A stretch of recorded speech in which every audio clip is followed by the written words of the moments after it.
ോട് ഉത്തരകാശിയിലെ ധാരാലി ഗ്രാമത്തിൽ മേഘവിസ്ഫോടനത്തിൽ കാണാതായവർക്കായുള്ള തെരച്ചിൽ തുടരുകയാണ്. കാലാവസ്ഥ പ്രതികൂലമായതിനാൽ രക്ഷാദൌത്യം ദുഷ്കരമാണ്. 60-ലധികം പേർ മണ്ണിനടിയിൽ കുടുങ്ങിക്കിടക്കുന്നുവെന്നാണ് സംശയം. 8 സൈനികരെയും കാണാതായി. 4 മരണമാണ് ഇതുവരെ സ്ഥിരീകരിച്ചത്. 4 ജില്ലകളിൽ റെഡ് അലർട്ട് തുടരുകയാണ്. രക്ഷാപ്രവർത്തനത്തിനായി കൂടുതൽ സേനാ വിഭാഗങ്ങളും കോപ്റ്ററുകളും ഇന്ന് ഉത്തരകാശിയിലെത്തും. PR അരവിന്ദ് വിവരങ്ങളുമായി. അരവിന്ദ്, രക്ഷാദൌത്യം ഇപ്പോഴും പ്രതിസന്ധിയിലാണോ?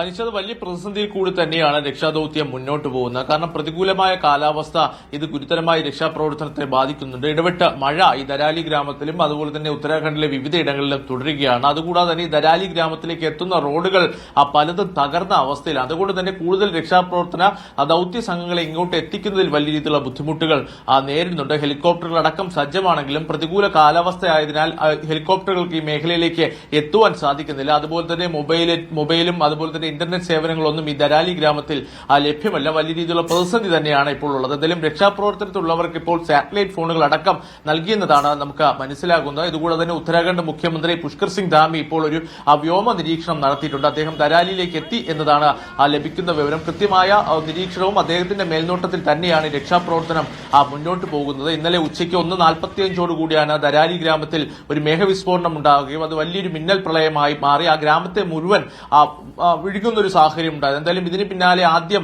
സൈന്യമാണ് അവിടെ എത്തിയത്. എന്തായാലും രക്ഷാപ്രവർത്തനം ഏകോപിപ്പിക്കുമ്പോഴും വലിയ രീതിയിലുള്ള ബുദ്ധിമുട്ടുകൾ നേരിടുന്നുണ്ട്. കാരണം ഈ മേഖല പൂർണ്ണമായും ചെളിയും കല്ലും നിറഞ്ഞൊരു സാഹചര്യമുണ്ട്. അതുകൊണ്ട് തന്നെ ഇത് പൂർണ്ണമായും നീക്കിയാൽ മാത്രമായിരിക്കും എത്ര പേർ അതിനുള്ളിൽ കുടുങ്ങിക്കിടക്കുന്നു അടക്കമുള്ള കാര്യങ്ങളിൽ കൃത്യമായ ഒരു വ്യക്തത വരിക. ഇപ്പോൾ ലഭിക്കുന്ന കണക്കുകൾ പ്രകാരം 60ഓളം പേരെ കാണാതായിട്ടുണ്ട്.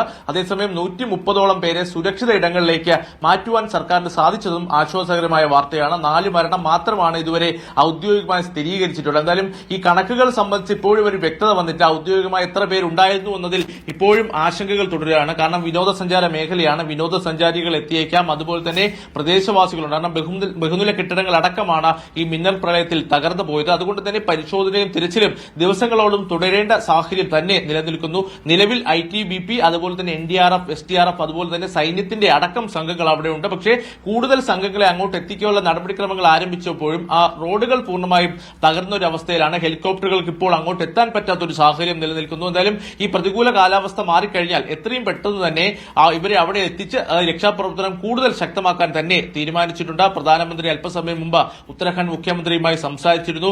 രക്ഷാപ്രവർത്തനത്തിന്റെ പുരോഗതി അദ്ദേഹത്തെ കൃത്യമായി ഉത്തരാഖണ്ഡ് മുഖ്യമന്ത്രി അറിയിച്ചിരിക്കുകയാണ്. 2 ദിവസം ഉത്തരകാശിയിൽ ഉത്തരാഖണ്ഡ് മുഖ്യമന്ത്രി ഉണ്ടാകും. കൃത്യമായ വിലയിരുത്തലും അതുപോലെ തന്നെ ആവശ്യമായ എല്ലാ സജ്ജീകരണങ്ങളും ഒരുക്കുമെന്ന് തന്നെയാണ് ഇപ്പോൾ വ്യക്തമാക്കിയിരിക്കുന്നത്. എന്തായാലും ആശങ്ക തുടരുകയാണ്. രക്ഷാപ്രവർത്തനം കൂടുതൽ ഊർജ്ജിതമാക്കാനുള്ള നടപടികളും പുരോഗമിക്കുന്നുണ്ട്. ശരി, ഉത്തരാഖണ്ഡിലെ ഈ മേഘവിസ്ഫോടനത്തിൽ രക്ഷാപ്രവർത്തനം വേഗത്തിലാക്കാനുള്ള നടപടികൾ പുരോഗമിക്കുകയാണ്.